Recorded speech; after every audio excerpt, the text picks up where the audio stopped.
আমার চ্যানেলে আপনাদের সকলকে জানাই সুস্বাগতম। বিরাট কোহলির পর অবসর ঘোষণা করলেন রোহিত শর্মা। ভারতীয় ক্রিকেট টিমের ক্যাপ্টেনকে আর মাঠে দেখা যাবে না। তবে কি 2024 টি-20 বিশ্বকাপই ক্যারিয়ারের শেষ খেলা ছিল হিটম্যানের? তাহলে জাতীয় দলের নতুন অধিনায়ক কে হবেন? কোনো পরিকল্পনা ছাড়া হঠাৎ কেন অবসরের ঘোষণা করলেন রোহিত শর্মা? সম্প্রতি শেষ হয়েছে 2024 টি-20 বিশ্বকাপ। ফাইনাল ম্যাচে দক্ষিণ আফ্রিকাকে হারিয়ে জয়ের শিরোপা অর্জন করেছে ভারতীয় দল। আর সেদিনই দুজন তারকা খেলোয়াড় তাদের অবসরের কথা ঘোষণা করেছেন। এমন খবরে রীতিমতো অবাক হয়ে গেছে ভারতবাসী। ভারতীয় পুরুষ ক্রিকেট দলের প্রাক্তন অধিনায়ক তথা star player Virat Kohli টি-20 match থেকে বিদায় নিয়েছেন। ঘোষণা করেছেন আন্তর্জাতিক টি-20 ফরম্যাট থেকে অবসরের সিদ্ধান্ত। আর তারপর বর্তমান অধিনায়ক রোহিত শর্মাও একই পথে হেঁটেছেন, জানিয়ে দিয়েছেন অবসর নিতে চলেছেন তিনিও।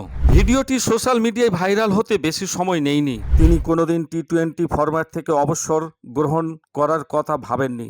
তাহলে হঠাৎ করে কেন এমন সিদ্ধান্ত নিলেন? তিনি জানিয়েছেন পরিস্থিতির কারণে এই সিদ্ধান্ত নিতে বাধ্য হয়েছেন।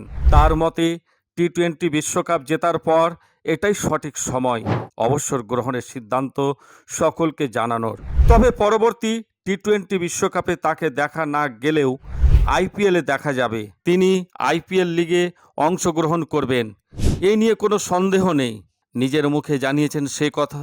তবে অনেকের মনে প্রশ্ন আসছে, রোহিত শর্মার এই সিদ্ধান্তের নেপথ্যে গৌতম গম্ভীরের কি কোনো ভূমিকা রয়েছে?